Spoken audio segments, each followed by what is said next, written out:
Hey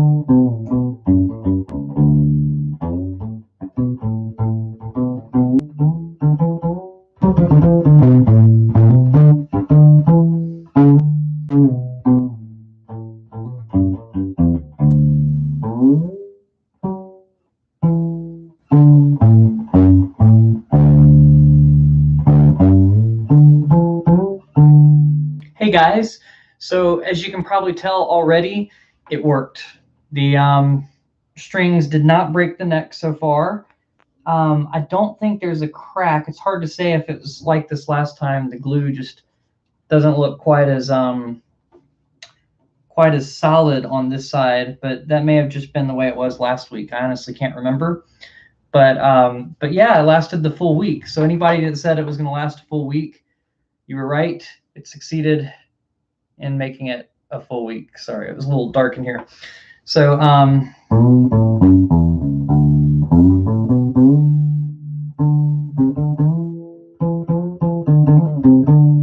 I still haven't figured out what's causing the rattle. Thought it was just the part where the battery goes in. So I tried putting toilet paper around the battery and around the compartment to stop any rattling there. I know, it's an interesting way to solve it, but it worked for part of the buzz, but apparently there's another one inside the body. But it seems to have helped. So that's what I did for this time. Not really the best fix or anything, but I don't think these instruments were really meant to run on 9-volt batteries anyway. So that's good to know. However, it did go drastically out of tune. So I haven't been playing on it a ton this week, right? So because of that, when I pulled the bass out today to tune it, which I played it a couple times throughout the week, but I didn't tune it, it did fall flat like a lot. So normally the bass ukulele would be a little bit out of tune or something if you don't tune it for a week, but it was very loose. And Seth, yes, I think it is a loose wire hitting the sides. The problem is they when they made this one, it looks like I don't know, it just looks like spaghetti or something in there. They didn't really piece together the wires in a orderly manner in the way that a different company might. And they tried to stick it to the side with some sort of adhesive that didn't really stick where they did try to stick some of the wires together. And that just is loose and floating around the body. So yeah, it probably is that. That's almost definitely what it is. But if I hold it at a certain angle, it doesn't happen, which would also go with that theory. That's what we got. So yeah, so congrats, Seth, you were correct. And that's the results. So I guess I'm going to do a looks like a car is wiring something crazy, but I guess I could make a loop pedal jam with this.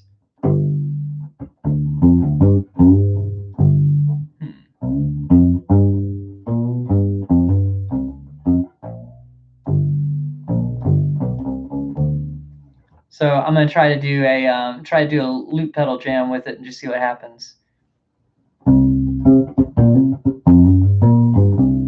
Okay, here we go. I'll do something like that.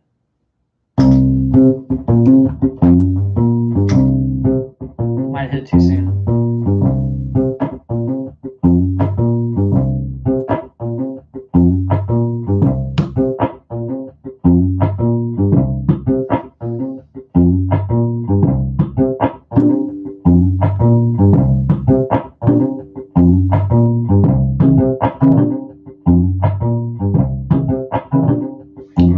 Last one. I might build up the rest of it on top of that groove. Still like the bass groove.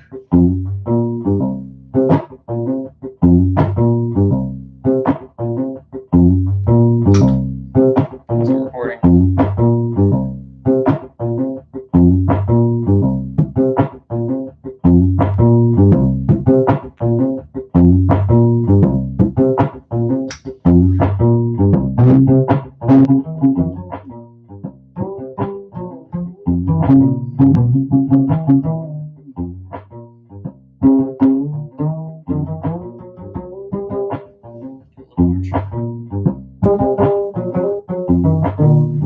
It's a little loud, probably, isn't it? Is it distorted all little bit. Let me know how it does.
As you can tell, I don't have perfect pitch, but it sounds pretty good. That was a good one, by the way. Hayabusa, very funny. Hopefully it doesn't snap. I'm still not putting it past it because I still don't think it's a great idea to do what I've done by putting the Flatwounds on here. But I'm glad that it's worked so far because to me, with the polyurethane strings, it just wasn't a very kind of useful instrument for this channel or just for kind of what I want to do there. So I'm glad that it worked. However, it would be kind of it'd be kind of cool to have one with lower action, you know, like it did cause the strings to raise. I'm not sure. Yeah, you can see kind of how much space there is below the strings up here. But it might have already been like that.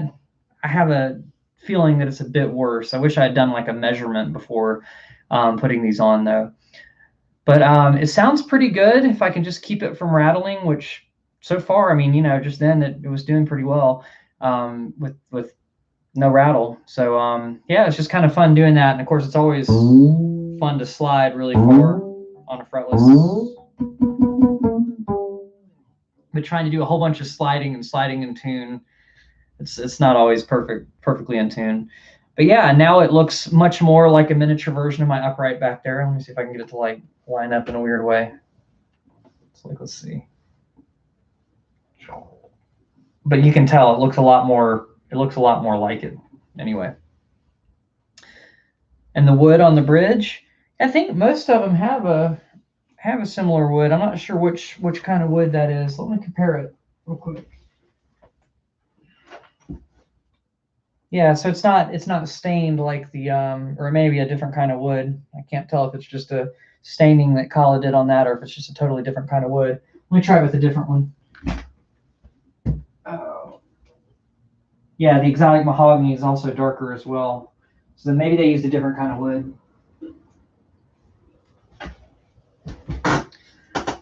But yeah, I think it was worth the experiment. I can't recommend it though, because I don't know if this is just like luck, like it may just be the luck of the draw that I got one that can handle it. I thought that because the neck was so thin that it would almost certainly warp the neck. And they've only been on there for a week. And like I said, the tuning hasn't been all the way up the whole time. So it may be that it's gotten a benefit from just sitting around and kind of letting the strings go loose rather than putting extra stress on the neck. So, for now, I'm just going to leave them on there. And if anything happens to it, I'll try to keep you guys updated just every now and then to see if it sticks in, or if it sticks it out, or if it kind of warps at some point. Okay, as I asked, sorry, Seth, I didn't mean to miss your first question. I think I saw it, but got sidetracked. As I asked, do you think it now sounds better than the Journeyman? I think the Journeyman is so much easier to play that it's hard to say that it does sound better.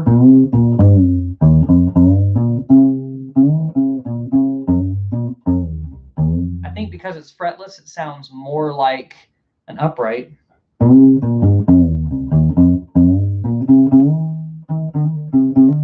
Just slightly.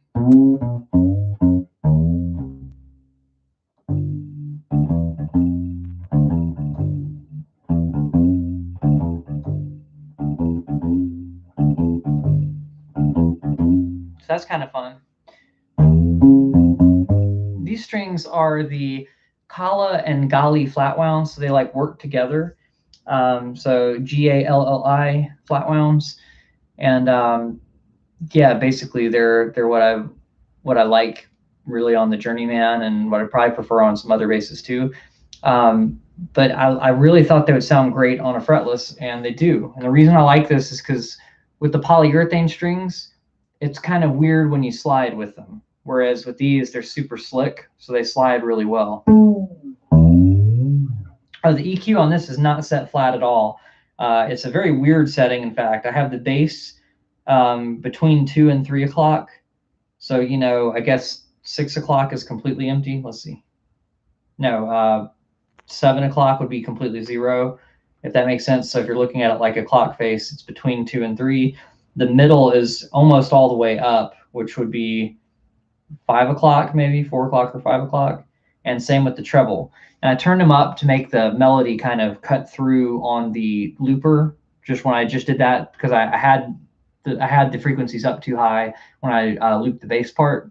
So I kind of turned it up there to get it to cut through. But it's kind of cool. Well, when I was playing before, it was in C. Yeah, so obviously I got this as just because I was curious about it, and I wanted one that looked as much like the upright as possible. And I saw this, I'm like, well, it's a good, whatever it is, under $150 gamble. It's like, sure, I'll try it out and just see if it's worth it or not. Worst case scenario, then out 150 isn't a great thing ever, but it ended up working out for this. But I knew it wouldn't be a good teaching tool, not having the lines. It has dots on top, so I can kind of estimate where I am. So, I can find G and C and F and B flat with that one. And, obviously like A, D, G, C with that one. But the dots aren't in a perfect place. And part of the reason they really can't be in a perfect place is because of how high the action is. I don't think it was intended, to move as much as it did. All right. So James says, I love that upright sound you're producing. Yeah, I like it too. Like you can get a nice little vibrato, but really you have to slide on here, whereas on upright bass, you could just kind of turn your hand a little bit. It's a lot more subtle, but it is kind of nice for...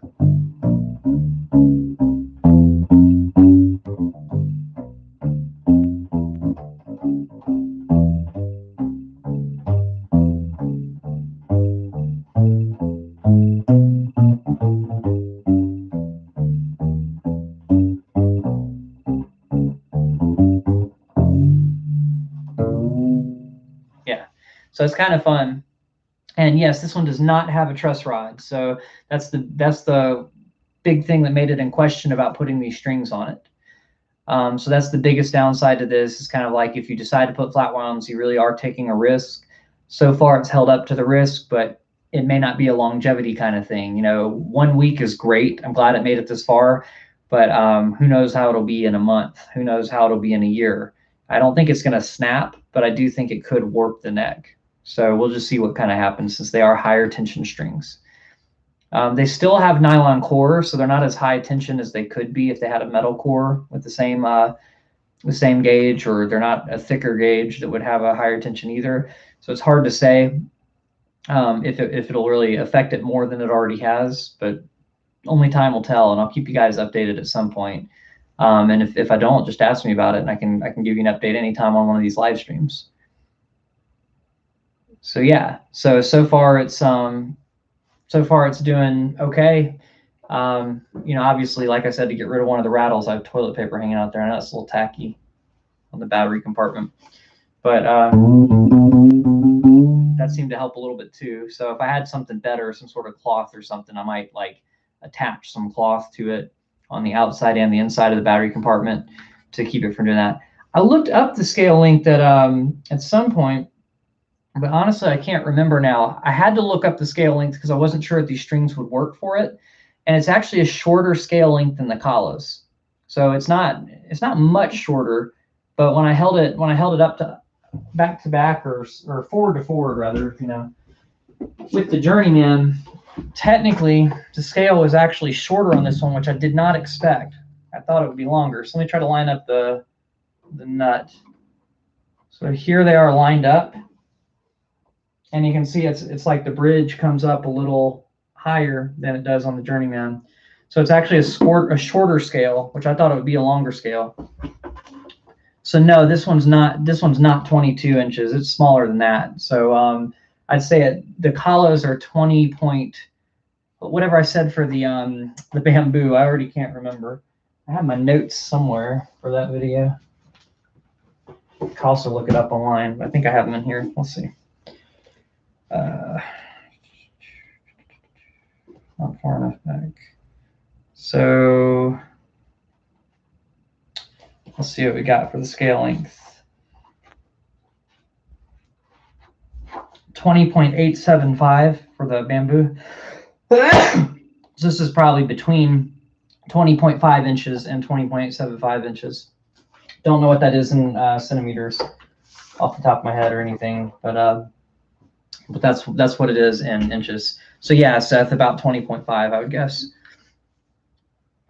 Thank you.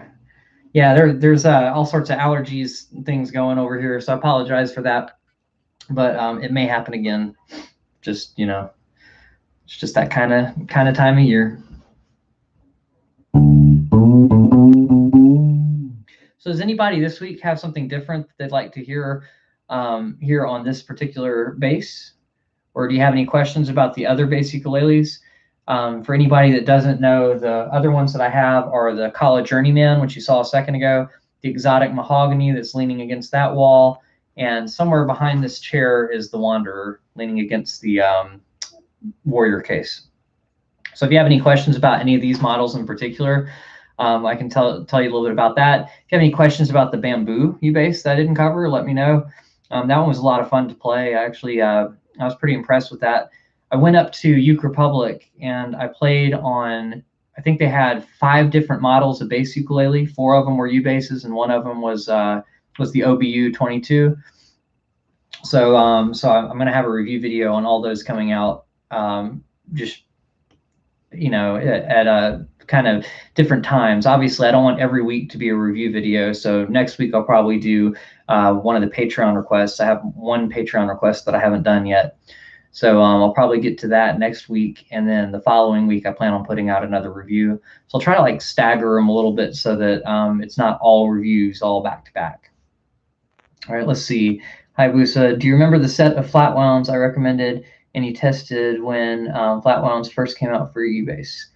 I had borrowed someone's Ohana, and they had some Flatwounds on there that they got custom made, octave 4 plus, yeah, and they were somewhere around $100, but they were custom made. So I'm not sure if those were the same ones or not, but they had let me borrow, and I think their bass was an Ohana. Yeah. So yeah, so I got to play on those, and I think the action was really low on that bass in particular. So that's kind of the main thing, was just they buzzed a little bit, but it wasn't the strings' fault. The strings were actually really good. I think that the bass wasn't fitted for the strings. You know, I think it would have needed maybe a different nut, or a different different height on the bridge. But they were good strings. I think they played very similarly to these. They were slightly lower tension, if I remember correctly, but that is a longer scale instrument too. So I think they were slightly thinner and slightly lower tension, but they were pretty good. I was honestly pretty happy with those. Good. He had a luthier. I'm sure this guy did too. The guy that I borrowed him from is one of my students, and I think that just over time, sometimes the neck just kind of shifts a little. It doesn't warp like a lot or anything. You know, it's not like it's messing up the instrument. But I have a feeling that maybe a luthier had set it up and had given him as close to, you know, as low action as possible, so that he could play with as much ease as possible. Because he in particular had a little bit of a like wrist issue, maybe carpal tunnel or something. So he just wanted something that was super easy to play. He decided it still wasn't quite what he needed and went back to the polyurethane strings on a California Kala model. So that's what he ended up doing. But I do like the galleys. I think they made them longer. I think they're making them longer than they used to be. And I only have this as kind of like a theory. But when you look at the Journeyman, which isn't that much different in scale length, you know, the wrapping of the string, the cloth wrapping here starts about like a centimeter away from the end, maybe an inch on some of the strings, but it's not very far away from the nut. So it's like just barely longer. Well, on here, it's a lot longer, and I don't think that's just accounted for by the scale length. I think it's even, they made them even longer than that. So maybe they were doing that with people in mind that had a slightly longer scale instrument. So I don't know, because here's what I'm thinking: if this is 20, and that looks like more than 2 inches to where the winding starts. Because I mean, on these, the winding doesn't even start until after it's coiled. So if you think that that's 2 inches, I think it's about 2 inches. So in other words, if you put them on yours, it would probably come up to where the wrapping is literally right around the nut.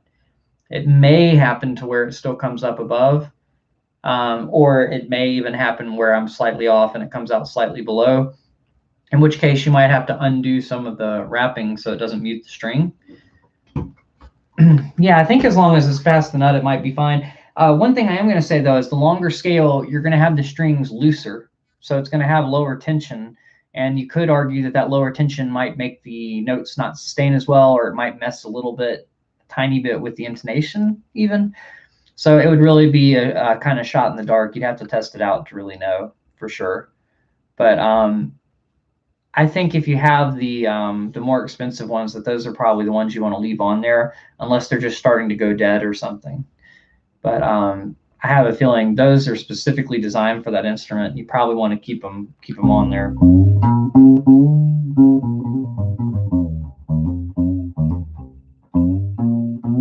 Is there anything you guys want to hear on this one? Or do you want me to switch over to another one?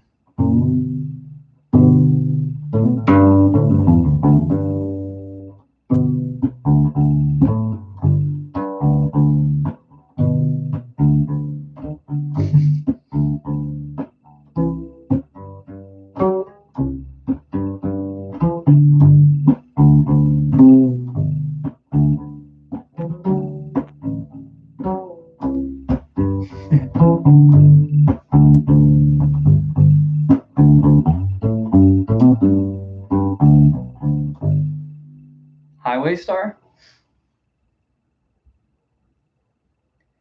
So, an upright comparison. I mean, I did an upright comparison to the Flatwounds. I did an upright comparison to this bass before I put them on there. So, I mean, that's the next logical step. So I'll probably end up doing that as well. I guess I should do it in the near future. All right, I'm gonna have to listen to the line because I actually don't know the bass line for that one. I brought the headphones over here so that I can do that without triggering any copyright issues from the recording. Obviously, playing it'll trigger something, but that's okay. Let's see what happens. As long as it plays it on here and doesn't try to play it through the computer, then we're good.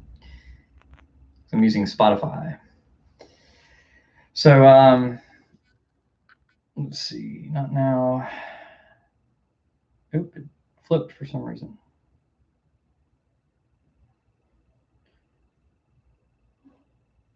Okay, it appears to be frozen. But yeah, here in a minute I'll do that when it starts to load and whatnot. There we go. So did all of you guys take part in the poll that I put up about different channels and stuff? I know I had Davey 504 on there, Charles Berthaud. I forgot to put Scott's bass lessons on there, but I saw that a lot of people added it in the comments, or a couple people did, and that just shows that there's more than a couple people that were probably thinking about it. So let's see.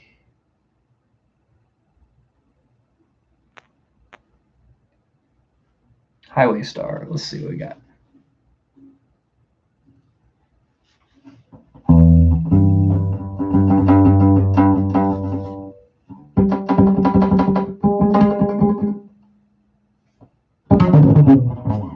Yeah, probably can't do that fast part right off the bat. Let's check out that beginning again.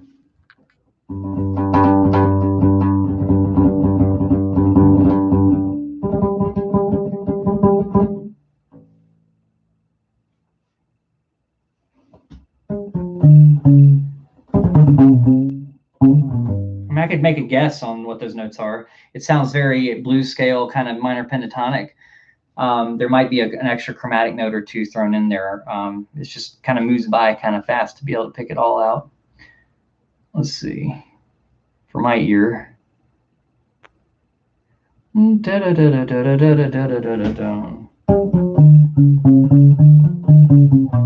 like that.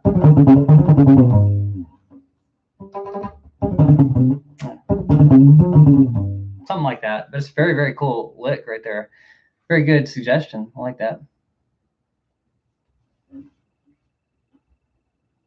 So I want to say this. Last time I know that some other people had made some requests. I know Novix and maybe Alan did, and I couldn't find them later. So yeah, I'm not sure. Is that the tempo of the song? Because then it's probably 16th notes of that tempo. With tiny towns or Teen Town. I'm not sure which one you're saying. Unless there's a song I don't know. Might be talking about Teen Town, I'm not sure. I don't know why my brain was just like forgetting it last time. I'll still be very pitchy on here if I do that. It's already gone out of tune. I don't think it's just the strings.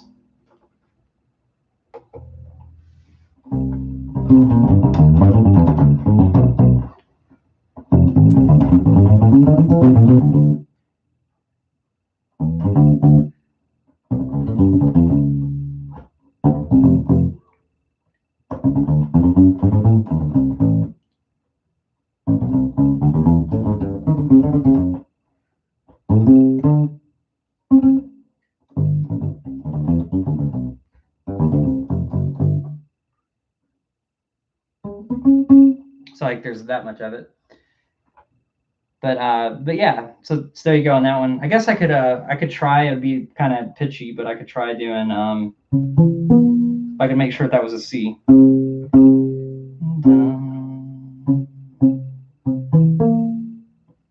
We'll see what happens. This is probably a terrible idea.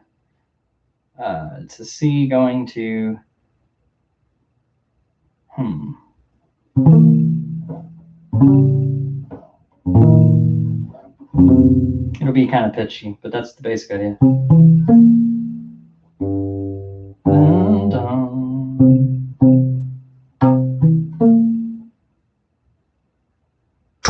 2, 3, 4.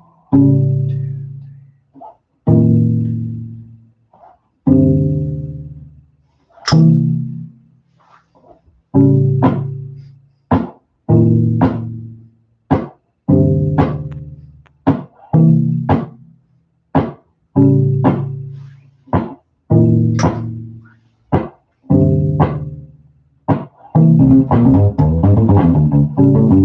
Wow, wasn't in time.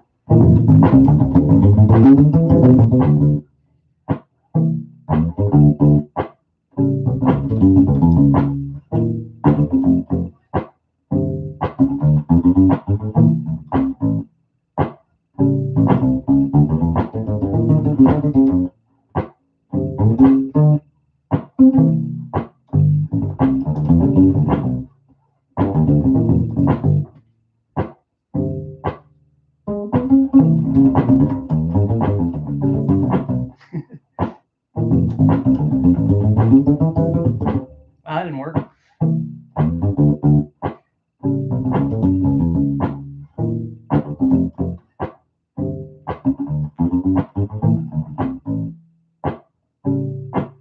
Throws that whole part. Oh, hey, John, how's it going? Eventually I get to that point where I just do the... Oh,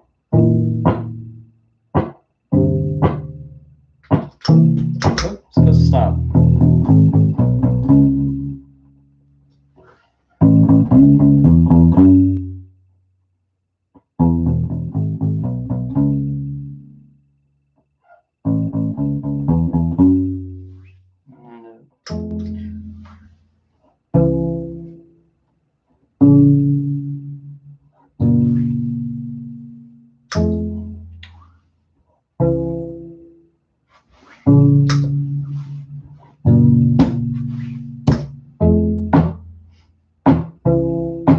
That wasn't in time. This can be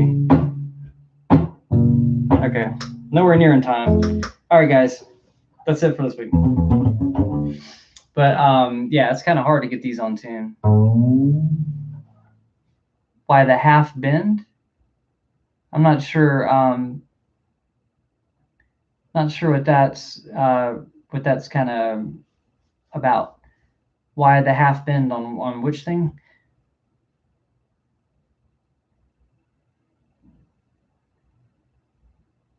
I'm not sure which half bend you mean, because I wasn't trying to do a bend anywhere. I did some slides here and there, maybe sliding in tune, because maybe I was a little out of tune on a couple notes. Probably more than a couple notes, let's be real. But yeah, I'm not sure which one. I wasn't really trying to bend anything, so I'm not sure.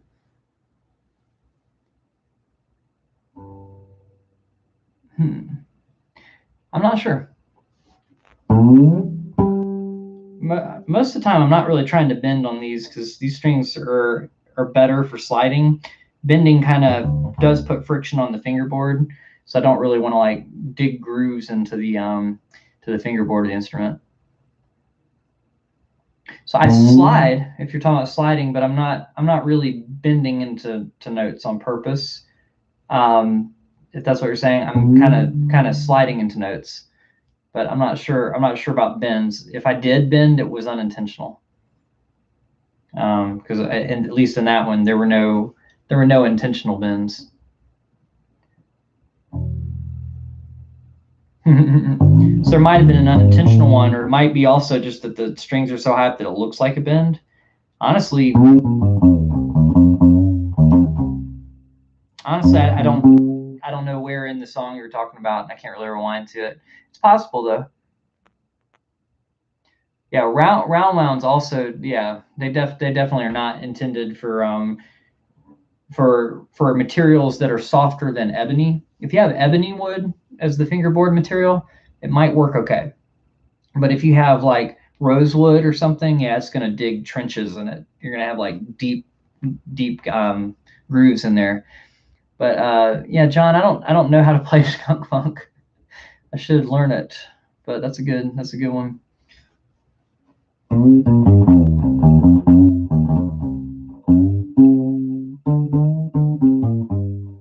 think I'm gonna switch over because this is pretty cool, but it's really hard to stay in tune for me on. I think it's easier on upright because you have positions that you play in, so you can kind of just kind of like hang around in tune. Um, you know, you can hang around in position and stay in tune a little bit easier, is what I'm trying to say. But on the U bass, it's more like if you've ever played violin versus playing an upright bass. If you're off just a little bit, it's an entirely different note, and it's hard to get used to that, I think, and being really accurate on there, especially when the dots aren't exactly accurate, and I'm already adjusting for that. So like this should be the D on the G string. So let's compare it with the Actually, that's pretty accurate. Let's try a C.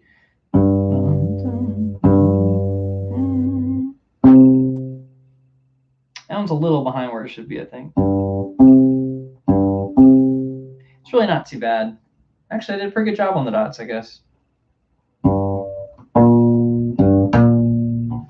So yeah, it's just kind of like you try your best to get it accurate, and it's not always there. And sometimes the bass is going out of tune pretty quickly too. But yeah, for like a total cost of $200, if you want to make the same crazy risk of having an instrument that hopefully won't like blow up in your hands since it doesn't have a truss rod, then yeah, you can probably buy the bass, I think, for under 150 now, so it might even be cheaper than that. And then the strings were on sale on Kala's site for something like 38. I'm not sure what the shipping is though, so it might still cost you 50. So upright basses in general have flat wound strings, so they're just like these, but they cost a lot more. A long time ago, they used to make them out of gut. So I find it interesting that, you know, these instruments, these U basses, kind of mimic that, right? So it's like you have the polyurethane strings that feel a lot more like gut strings than metal strings, and then you have the metal strings that feel a lot more, you know, the flat wounds that feel a lot more like the current standard for upright strings.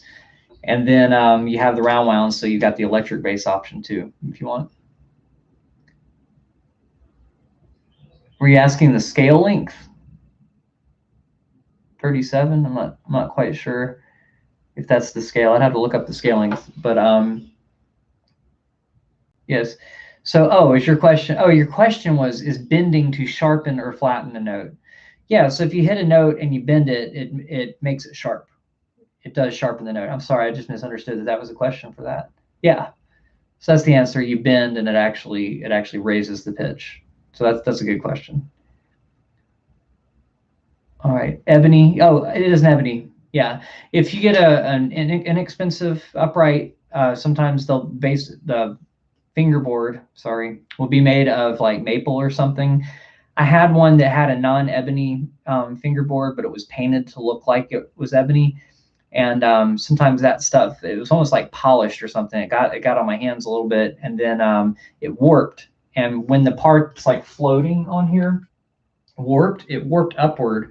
And so when I play certain notes, it kind of sounded like a rubber band, just kind of like, you know, vibrating closely against something, because it really needed to be the other way. And I tried to fix it by like putting something around the body to pull the fingerboard down a little bit.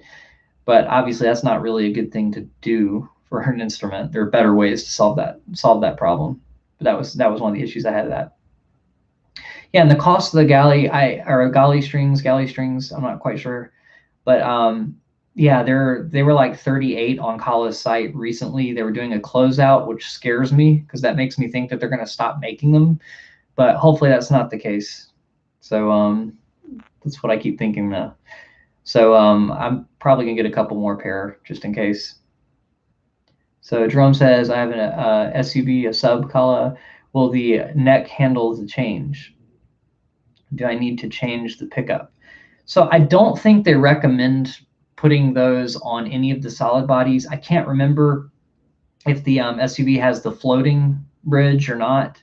Does it have like a gap under the bridge and under the pickup and everything, or does it sit solid on the body like this? So if you let me know, Jerome, the floating one, just to give you an idea, they don't recommend putting round wounds or flat wounds on those. So I'm not sure if that answers. It has the gap. Yeah, they don't recommend it. I think they're thinking that it puts too much pressure on that particular design, but I'm not completely sure. And the nut is wood. I need to file it. I didn't have to file this one. So going from the polyurethane to the flat wounds, you don't really have to file it at all. At least in this case, I didn't have to at all. It just means the action's a little bit higher, probably because of that, and probably partially on the other side too. But there's an insert on the other side, so if I wanted to lower it, lower this side of it, I probably could by just filing the plastic insert that's underneath the pickup assembly.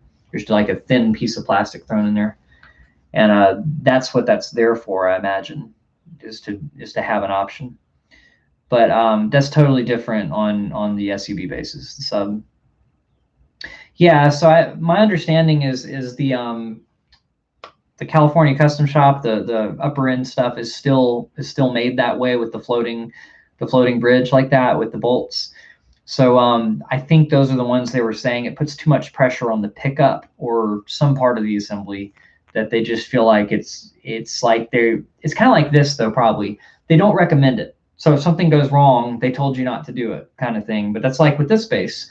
I wouldn't recommend you doing this design unless you were prepared for it to break, because I was just kind of like, it's useless to me without having these strings on here because I really wanted this setup.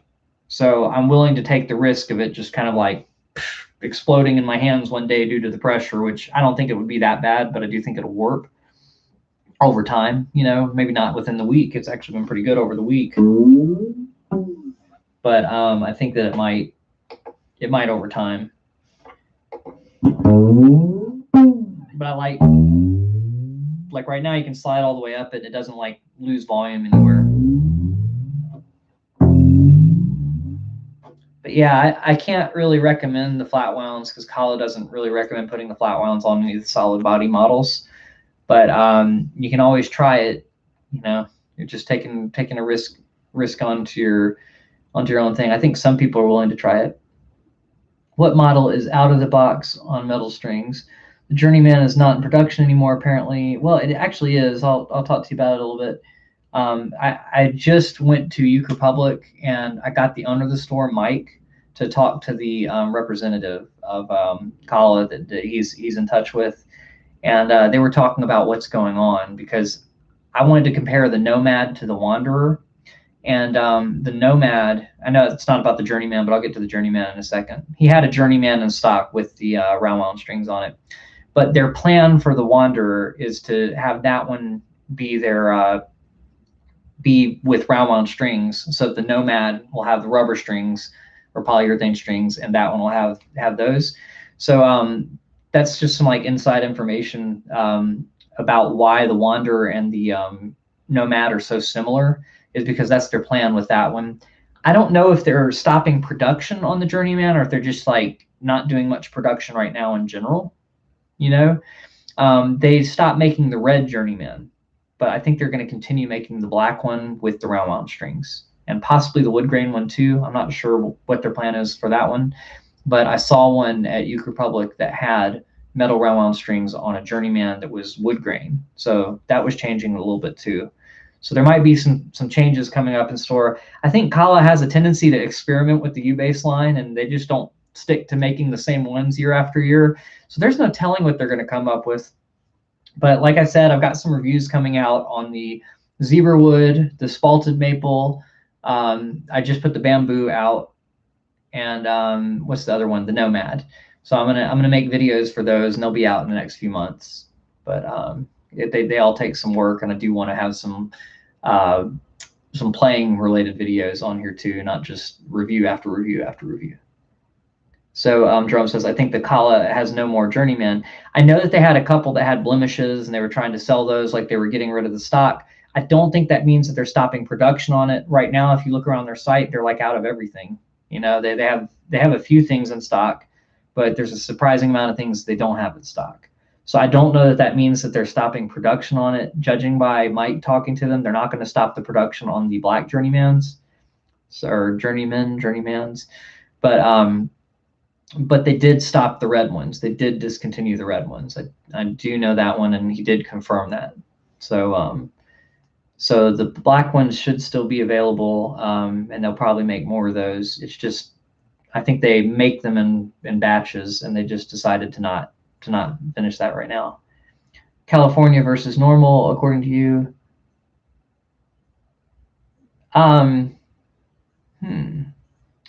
So are you talking about like acoustic versus the solid body, or are you talking about the sub versus the Californias, the SUV that you have? Because the California models, I think they're just going to be higher quality. They're going to put a lot more attention to detail in them. I've only really gotten to play on like 2 of the Californias, and I don't think, maybe I got to play on one of the subs, but it was like 3 or 4 years ago. They had one at a music store that I was taking bass in to get repaired, I think. Or maybe it's just I lived down the street from it, but it was before I was really owning any U-basses, so I may have picked it up. I'm not sure if I plugged it in as far as the SUV. The size, that I don't really know. If you know the scale length for the SUV, then we could figure that out. I don't really know the difference on the size for those, but when you say normal, are you talking about the one that you have, or are you talking about the acoustic ones? Because I can look that up. Yeah, I almost feel like it's smaller, like it's shorter than a baritone. Because let's see, I've got a tenor here, and I know the tenors and the baritones are pretty different in size, and it's a little bit bigger than the tenor. So I guess it's somewhere in between the two. It might be baritone size. I thought for some reason it might be a touch shorter. Yeah, it's not too much different.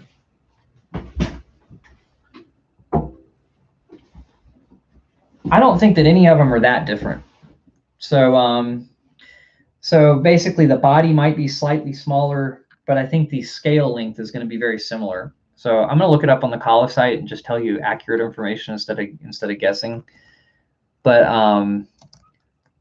let me just type in Kala brand, get to their site, go to Ubase. Yeah, they have a spring clearance. They're calling it clearance, which scares me because the journeyman's on there, and also the flatwound strings are on there too. So it's a little bit weird. So we got the California. I'll just pick a random one that they have in stock and see if the scale length is any different. But I have a feeling it's the same. Oh wow, they have some that are cheaper than they were. Might have to look into that. Okay, they have a sale going on. So there's a red swamp ash 4-string that looks like it's a couple hundred cheaper than it has been the last several days. So anybody interested in getting a solid body, you might want to look into that. I'm trying to see the measurements. Okay, scale length 21 inches. So 21 inches is slightly bigger than of a scale length than the Journeyman, which is 20.875. So unless they rounded this statistic, it's actually like this much bigger. The overall instrument length is 28.75. I believe that the acoustic ones are slightly longer. So that means that because it's a solid body, it doesn't need to be as long. So they probably just have the bridge closer to the back. I'm not really sure on that. And then they give a whole bunch of other things. But let me compare that. So the numbers we're looking at are 21 and 28.75 inches, and that's what we're comparing it to. I know that I have the ones for the bamboo model right here. So rather than having to like search through everything, maybe I can just go through there. Let me find it. So the instrument length on the bamboo model was 29 inches. So it's overall and almost an inch longer, not quite, because 29.43, where that's the solid body is 28.75. So they're a little bit different in length. So it's like the scale length is slightly longer, like maybe that much longer, and the instrument is slightly smaller. So because it doesn't have the acoustic thing, that might be the reason why. So it's very, very close to a Journeyman. Oh, in terms of feel, I mean, like I said, as far as size, they're very similar. The Journeyman that I have always had metal strings on it. I've played one that has it had the polyurethane strings, and it sounded a lot like, it felt a lot like the Wanderer, you know, just anything that came out at that time. The Wanderer and the Passenger and the Journeyman all played about the same.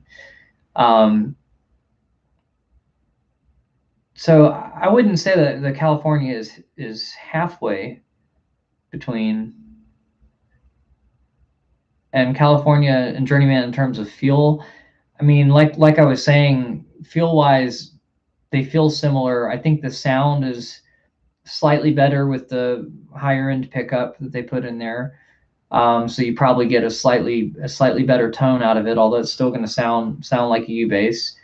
They feel pretty similar. You know, there's just a lot more attention to detail on their upper end stuff, so I'm sure that it feels a little bit better. I mean, I played on one. It definitely played smoother. It was a little bit easier to play, but sound wise, it sounded a little bit better, but generally in the same ballpark, because the pickups both are piezo pickups and kind of work in the same idea, same kind of way. But they're not too different. They're just kind of like a better quality, you know. Those are good questions though. They don't feel very different. The scale length isn't different enough to really make much of a difference. Although a slightly longer scale might make the intonation slightly better. That might be one thing. And then the pickups probably gives you just a better quality sound out of it, maybe a better signal and stuff. But I don't know. It's hard to say if one's really like completely better in every single way, or if they're just different. But they play very nice. I would say that there's less of a chance of like inconsistencies when you spend that much. They're gonna make sure that they put a lot of attention to detail in there. But yeah, anybody that's interested right now, it looks like the Bordeaux Red Swamp Ash 4-string fretted California U bass. That is the longest title I've ever seen for an instrument. It looks like it's discounted to somewhere around $800 US rather than being $1,000, which it was before. So I mean, that seems like a pretty good discount to me, and it's a nice looking instrument. So if you guys are interested in having a higher end model, those seem to be on sale for whatever reason. They may be trying to sell them quickly. It seems like you only got a fretted option though. You don't have a fretless option, and you have red versus forest green. Actually, that sounds really nice to me, the forest green idea. If they had a fretless forest green one, maybe I would end up getting that. But I don't think I want a fretted right now. Cool. Very interesting stuff on their site, though. I would highly recommend just checking out what they've got, because they are getting rid of some things because they're going to put out some new things. So they're trying to move some stuff to make room, I think. Actually, the Journeyman is better look in the jazz band. Right sub or normal U-bass look more like toys. Yeah, if you're curious about the Journeyman with metal strings, I'll play on it for a minute. You can get an idea. I mean, they're a lot similar to this. I wish they would make the Journeyman fretless and do the wood grain like this, because honestly, this is a great idea for an instrument, but I wish that it was, you know, obviously if I'm having to do things like stuff toilet paper into the place where the battery compartment goes, there's just not a lot of attention to detail on this, because it was just an inexpensive Chinese instrument, you know, Chinese made instrument. They probably mass produced them, because I've heard of a lot of people getting these. So it's just not the same quality that Kala puts into it. So I wish they would just make a fretless Journeyman with this kind of look, you know, like that would be great if they just make one kind of like that. But there's some custom luthiers that make ones that even have a radius. You could probably play them as a play them with a bow if you wanted to a little bit, maybe like a smaller bow, like a hand bow, you know, but still, finger bow, is that what they call them? The really tiny ones. But I'm not sure. I haven't really played through those a lot, or at all. But I am interested in them. I can't remember the luthier's name. I wish I could give him a shout out because it's actually pretty cool.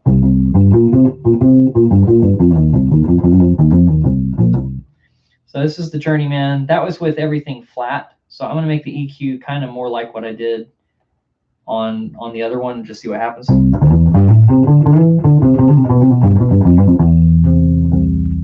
obviously freted's just so much easier to play.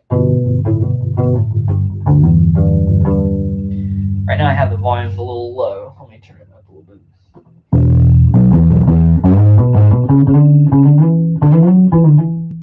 So I really like the fretless. It kind of takes away the harshness of some of this.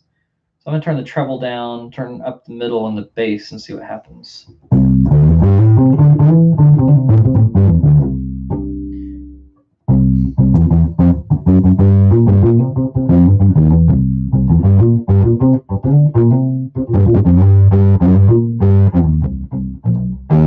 Yeah, so they have a very different tone, and it's hard to say if it's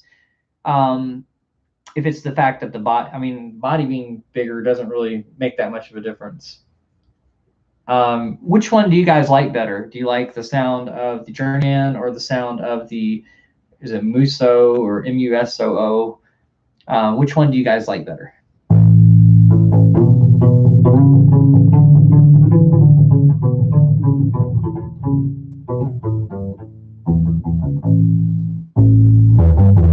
See, I can get a lower tone if I play up here.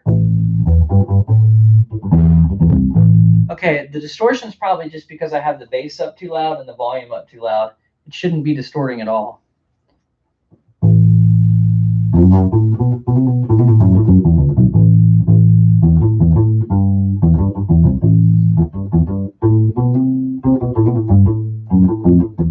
Yeah, so Seth, if it's distorting, I appreciate you saying that because it was not intentional. It's not distorted at all over here.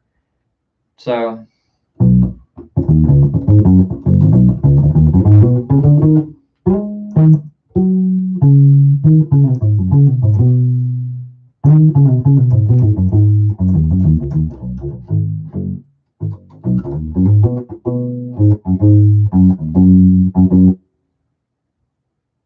okay, it's still distorted even with the lower volume. Now I've turned it down. Let me know for sure, and I'll try to fix that. It's not supposed to be distorted, but I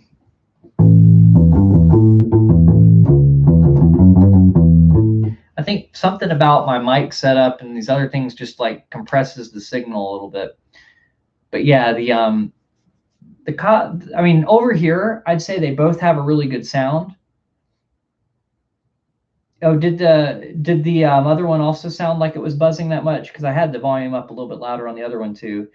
Yeah, it kind of disappoints me. I think it's something to do with my mic or something. But yeah, it's just low quality audio when I record that way. But I record my videos with the same mic, you know, so the weekly videos. So it really, it's one of those things I just haven't figured out why it doesn't come through as clearly when I do the live streams as it does the other way. Because there are a lot of times where it does that. And Seth, is that no to the other one was not distorting? Right. Yeah. So Robert, that's generally the advice I give to people. And you know, with the bamboo review, I said that kind of recently that I turn the treble and the mids down. But I don't think it's the mids that's making it distort. I think it's the bass that's making it distort on the microphone. But yeah, I mean, over here, nothing over here is distorting. I mean,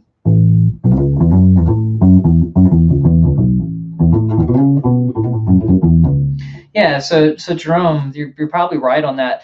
I wonder how other people are getting their live streams to go over without it getting so compressed that it distorts. So if I can figure out a way to do that, to get the bass to come across to you guys how it's coming across here, that's my goal, because because I haven't figured it out. So if any of you guys know the answer to that, I'd love to make the sound quality better for you guys on these live streams. It's a big goal of mine. I've made the video a little bit better, I think, with the lighting. But yeah, we're musicians, you know, like we want the audio to be good too. The fretless had no distortion, but this one does. That's so weird because I had a lot of low end on that. So maybe it is the mids. Let me turn the mids down and see. Right now it's so quiet that you're probably hearing more of the instrument than anything else.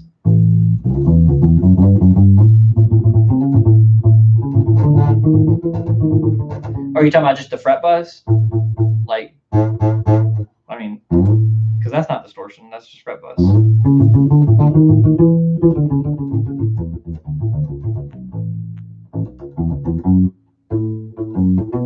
But let me loop it to give you an idea of how loud it is without the instrument being involved. So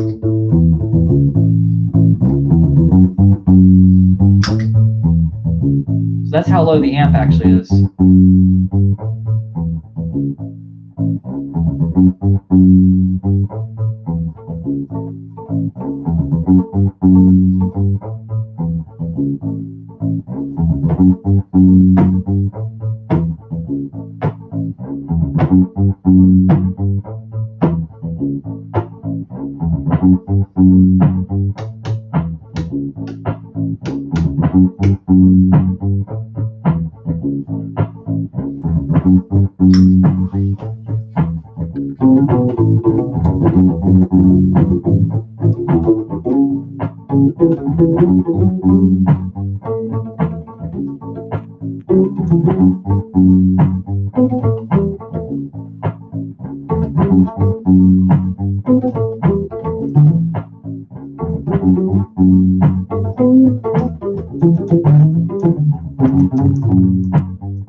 Yeah, it's kind of fun. So it does have a little bit more string noise for sure. So like right now, there's not turning the mids down did help. That's good. Okay, so Robert says turn it up, but if I turn it up, does it buzz at this point? Because now it sounds like there's enough low end that it might make it buzz.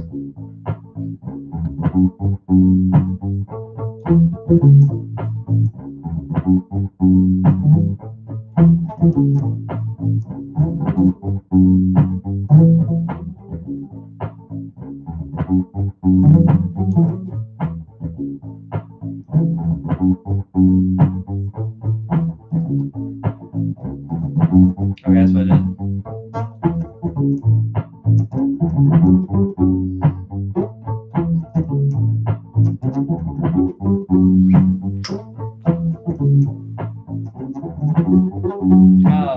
Of course, I messed it up when I go to loop it.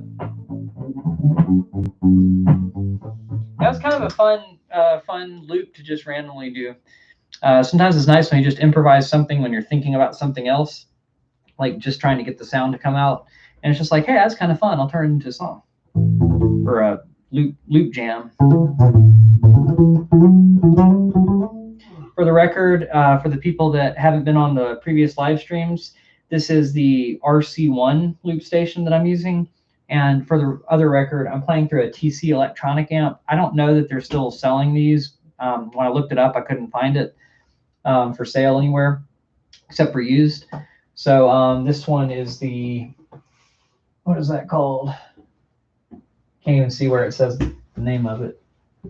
BG250, if you're curious about that. So BG250, this is, of course, the Journeyman, the Boss RC1 loop pedal, and I'm playing through a AKG Perception 120 mic. So I'm wondering if it just has trouble getting that frequency. But honestly, when I play it for the videos, it doesn't really distort even if I have the volume up higher. So I'm not sure if I can change the compression settings, because you're probably right, Jerome. It probably is the compression. So Seth says, why are you using your TC versus your Fender amp? So the Fender amp stays in the trunk for shows. So basically, when I go to gig, it's just already ready to go. However, it's kind of on its last leg at this point. I'm going to be honest. I've been playing a lot of shows with it where it's starting to distort a little bit. So I might start using this one for gigs a little bit more. I do like the Fender. It's just that one's seen a lot of shows, and there have been a lot of times where I've had to max out the volume on some of these weddings. Believe it or not, they play really at a higher volume, so I've had to max out the amp to kind of keep up. And at this point, it's starting to affect the speaker a little bit. So that's kind of why, just not having to move everything around quite as often. But great question. Great question, Seth.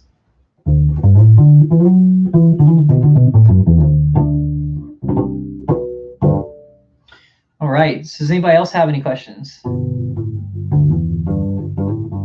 You know, it's funny. I have an Ampeg amp. I don't know if I want to show you guys how messy the room is. And right now it's a table because it was the B2R, and it literally sits right next to me over here on top of like a PV speaker. And I'm not sure if it's the speaker or the head, but it's most likely the head that has a short in it. So for whatever reason, when I plug it in, it just doesn't power the speaker or vice versa. So that's part of it, I think. But yeah, so it's kind of cool. Now my two journeyman looking U-basses both have the Flatwounds on them, but this one plays better. It's a lot easier to play, and this one gets a tone that I really do like when it doesn't buzz. It's just kind of difficult to play.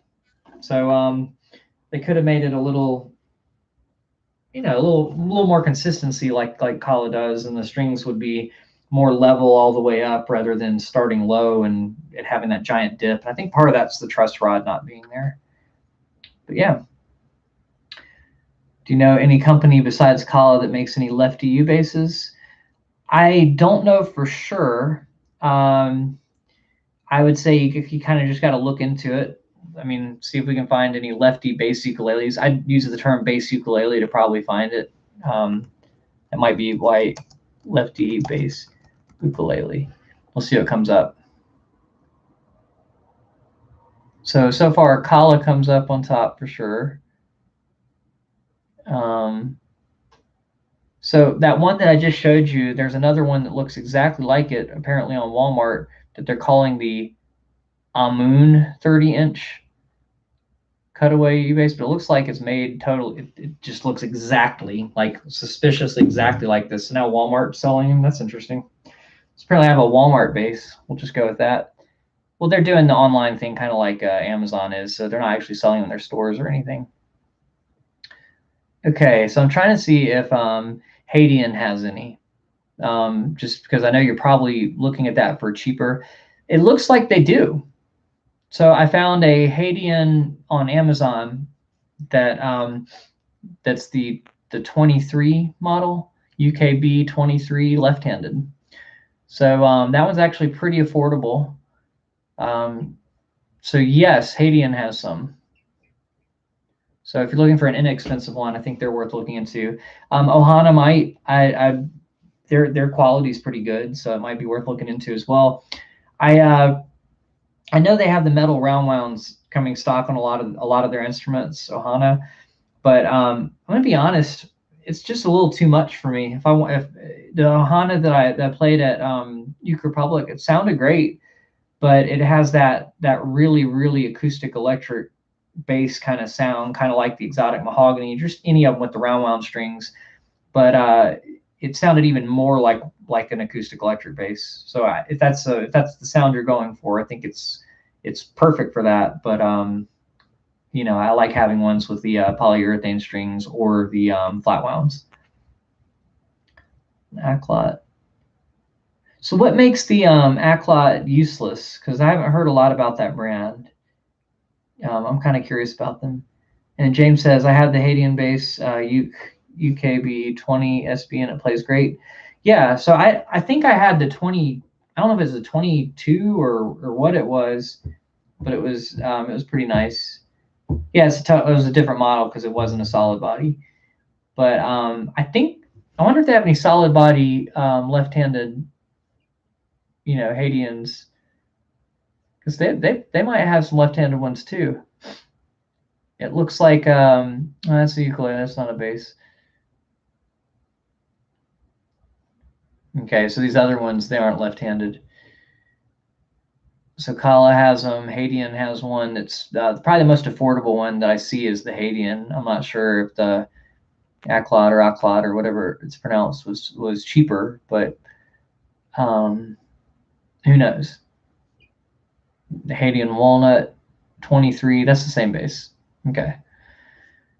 Yeah, so it looks like there are some left-handed options, just not a whole lot right now. So hopefully that helps a little bit. Fret buzz is unfixable from what I can see. Yeah, so I had to do the truss rod adjustment on the Hadean, so you might still have to do a truss rod adjustment. But yeah, the Hadean is about the same price as the Aclot. It's a little cheaper actually. It's $139. So when I did the cheapest bass ukulele on Amazon, it was a Hadean at the time. I need to kind of update that, I think, and make a new video, cheapest one in this year. But honestly, let me look. If I search Amazon for a bass ukulele, let's just see what comes up when I search by price. So the brand's fine. I'm just gonna say, can I sort the results? I'm trying to think. I'll just put a max on it at 150, so I get nothing but 150 and under, and just see what comes up as the cheapest. So I'll do that for you guys to let you know which one it is this time. So there's what brand is that one? K-Mize has one for 129. And then the rest are Caramel's 135. Hadean has one for 119 that looks very suspiciously like this one with polyurethane strings though. And then there's one you were talking about that was 150, the Aclot. Oh, and here it is. Here's the cheapest one. It ends up being pretty much the exact same bass that I was saying before, is still the cheapest one. It's just now, instead of being $130, it's $99.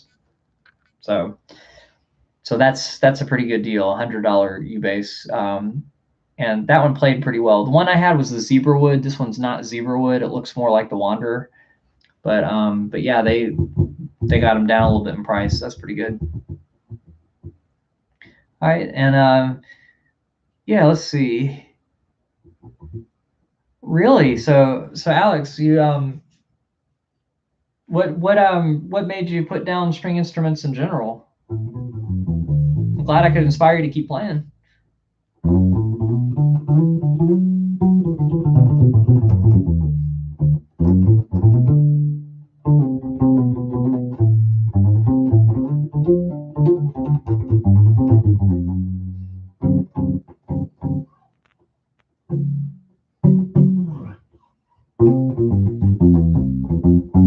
All right, so now that we're kind of toward the end of the live stream, does anybody have a genre that they would like to hear?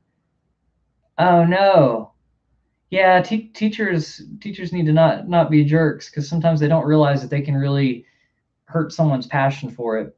It's weird being a teacher. Like, I understand some people get kind of burned out and then continue teaching anyway, and sometimes people need to just take a break from teaching. Sometimes people are just too hard on other people, and yeah, I mean, I had kind of like some instances. I know college is supposed to be like that, where teachers are kind of harder on you and your professors are trying to give you tough love kind of thing. But it can really burn you out. And it's part of the thing that, even though I like jazz, that I think I have a like love and hate relationship with it. Whereas with other genres of music, I just kind of enjoy playing. It's something about with the jazz stuff, I still have to kind of like get over this personal thing that I developed from college. So I totally understand that then that can do that. But yeah, a teacher that's just burnt out can also can also do that too, and that makes you think that you'll get burnt out from playing, and you'll have periods of burnout if you play instruments a whole bunch, but you'll get through them. You know, like I still enjoy playing a lot, and doing this stuff's a lot of fun, of course, and then playing weddings. You know, we get to play a lot of fun songs at the weddings, and the cool thing about weddings is like the audience. You know, the audience is a bride and groom that paid a lot of money to have you there, right? So they're going to make sure that everybody has fun and everybody dances and everybody does this, that, and the other. But yeah, so okay, so we got the genre. I'm guessing for the loop pedal thing, we'll do a jazz one. I almost feel like I should figure out how to switch over to do the bass line on the fretless. The only problem is it'll when I unplug it, because I don't have a cable that will let me not do that. I don't have another pedal in the chain right now. So maybe I'll just do it all on here. So I guess I'm going to start with the bass line. Oh, Killer Joe, you want a specific song? I can't even remember the changes for Killer Joe. This is terrible. I don't know the melody at all right now. So probably not that one this time, unless I can find a lead sheet real quick. Let me see.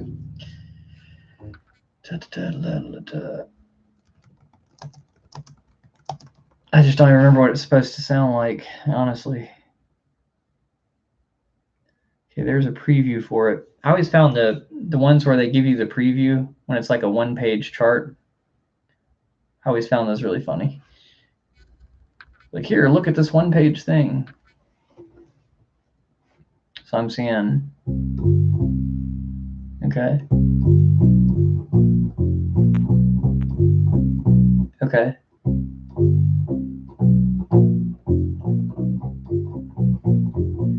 I'm not sure about that bass line.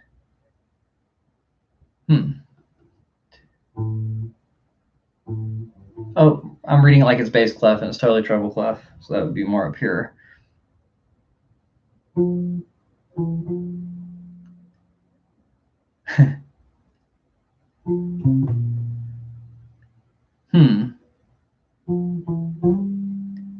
Okay, my bad. So reading treble clef and switching it over to bass is not always my forte. I did the first part was in bass clef, so that first part was right. We can see what happens.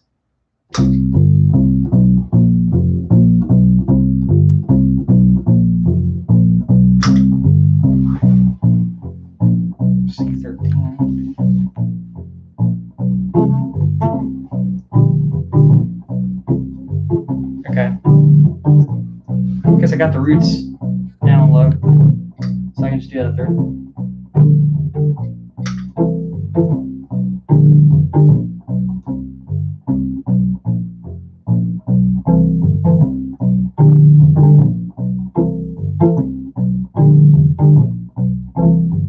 There we go.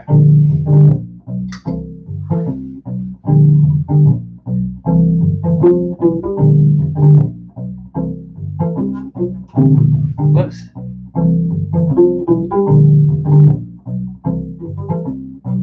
I'll try it again. 1, 2.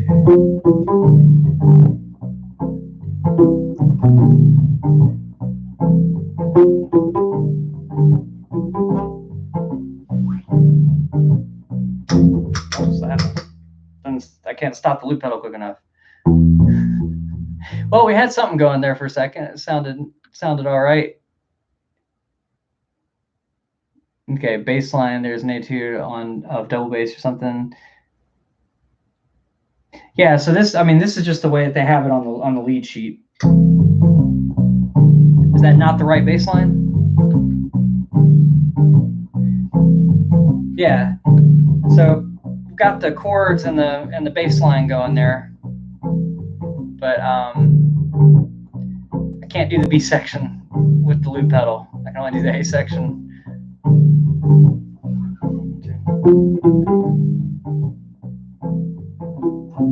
There we go.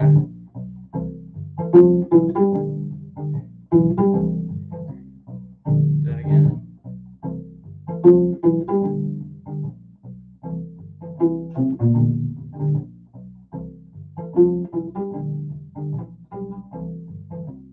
I messed up the first few times.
After the 15th time I read it right. 2, 3. There we go.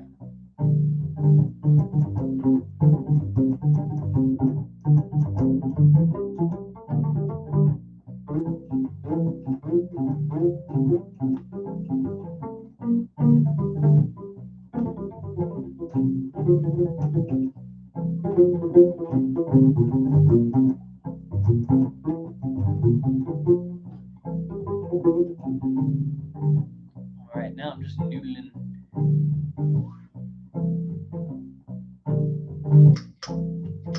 Ah.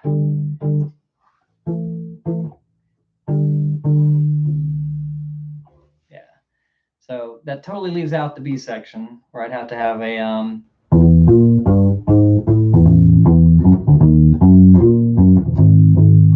something like that.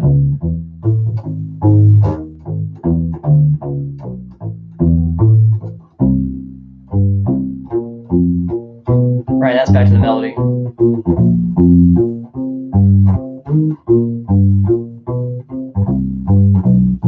Yeah, I could go back to the original bass line, but I just thought I'd change it up there. Cool. Very good request. That was awesome. So hi, Busa. Thanks for hanging out. Seth, everybody else, thanks for hanging out. Very, very good request, Jerome. You know, that's one I probably should know better than I do. So I appreciate that. Hey, Novix, how's it going? You ordered some flats. That's awesome. You're working on Sir Duke.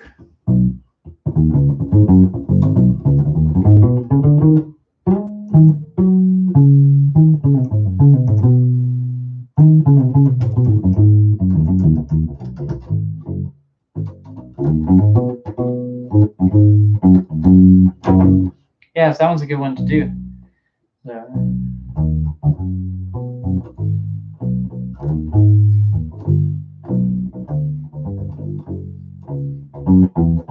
I just kind of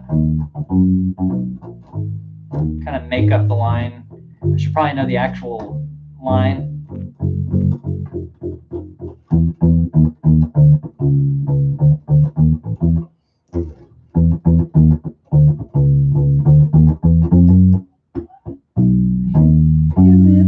Yeah, I can't sing that high.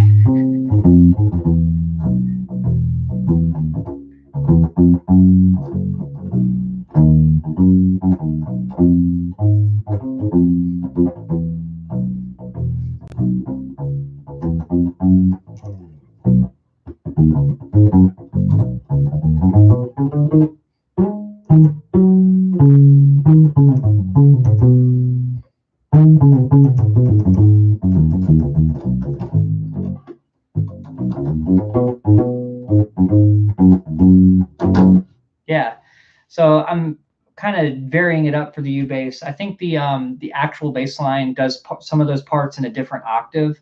I think that I picked it out more from, or maybe I learned it from somebody at this point. I can't remember. It was a long time ago. But I think I picked it out more from what he's doing on the keyboard rather than the bass, which is basically doubling the same notes, just he varies it up to different octaves here and there. I can't remember exactly where he does the change and the shift, but it's pretty cool though. But yeah, it's kind of fun just playing that, just playing through that's kind of fun. So it's nice. So yeah, playing by ear. It's all pentatonic scale. If you're working on that lick, it's all pentatonic scale with the exception of two areas. Well, it's the same chromatic note thrown in two different octaves. So if you get that, the 2, sharp 2, 3, it's really just the sharp 2 again in the upper octave when it comes back. And as long as you know that, the rest of it is just B major pentatonic, except for that one note coming in. And I think sometimes he slides into certain notes. And of course, he's got little embellishments. I'm not doing all those embellishments that he's doing on the keys. You could totally add those in. You just have to listen a lot closer than I am to that. That's the part that really locks in with somebody playing along with you. But yeah, you could totally go back in and add some little embellishments that he's doing on the keys. But it's a great song. It's a really good one. So I used to play that with a few bands, and yeah, it's hard to find someone that can sing it, really well. Stevie Wonder is just an awesome musician all around. But yeah, if you ever get the chance to see him live, I'm not sure that you will. But yeah, if you ever do, then it's really cool seeing him live and hearing all these songs, and just, I don't know, he puts on a great show. But the show that I went to, it was at whatever, I think it was the Phillips Arena at the time. I think it's the State Farm Arena now. But he had an orchestra, kind of a piece of an orchestra. So like maybe, I don't know, between 5 and 10 string players. And they were just people that were hired to play for whatever town he's in. So like if he goes to Atlanta, it's going to be probably some members of the Atlanta Symphony. If he goes to some other place, it's like people that are just playing off of sheet music that really didn't have a chance to kind of like, I mean, they probably rehearsed with them, maybe the day of or something, but like, anyway, he put them on the spot and said, anyone in the orchestra section that wants to solo, over this. And it's like most classical musicians don't do that regularly. So most of them were just like, no. They had one cello player that decided to kind of solo over it. And he had a kind of classical groove going, kind of, he was definitely improvising, but it was kind of interesting hearing someone with a classical feel playing over something kind of with a soul feel. So it didn't completely work, but it was still kind of cool. And I'm glad that there was somebody in the ensemble that wasn't too scared to do it. But thank you guys so much for hanging out. Jerome, it's good to see you. Thanks for stopping by, and you had some great questions. Navik, it's good to see you on here. Yeah, it's fun to throw in some fast licks. Pentatonic licks are really good to throw in fast, and you can throw that into there too. Of course, with the walking line and everything, you can be a little bit busier than I was being on there even. And then yeah, thanks for joining, Seth, Robert, Hayabusa. I think you already left, but it's good to see all you guys. Alex. I'll just keep scrolling through. James, I might miss some people. Don't hold it against me. Let's see, who else? A lot of the same people. Anybody early on? John, I noticed John stopped by. He's a really good guitar player, so I'm glad he was able to stop by. Mitch Finder, General. And then let's see, who else? Alan, good to see you too. Jake, I may have already said it, but good to see you on here. And let's see who else. Giving you all shout outs. MRTDL, I missed your comment somehow. Have you tried Thundergut? The answer is yes. Most of the U-basses that I have had Thunderguts on them. This one originally did. And then same with the Wanderer has Thunderguts. So yes, I have. They're pretty good. Let's see. Anybody else? That may be everybody. Unless someone... Oh, Harris, thanks for stopping by. And that's everybody that I see on the live chat. So thank y'all so much to anybody that didn't chat at all, that was just kind of hanging out. Appreciate you guys. Navix, enjoy your flats. It's awesome. And to everybody else, Seth and everybody else, cheers. I don't have like a glass to cheers you with, but yeah, y'all have a good week. I will see you next Tuesday for a video. It'll probably be a playing video, an arrangement video rather than a review video, but then I'll have the other ones coming out fairly soon if you're curious about the Nomad, the Spalted Maple, and the Zebrawood. All right, guys, have a good one. Cheers.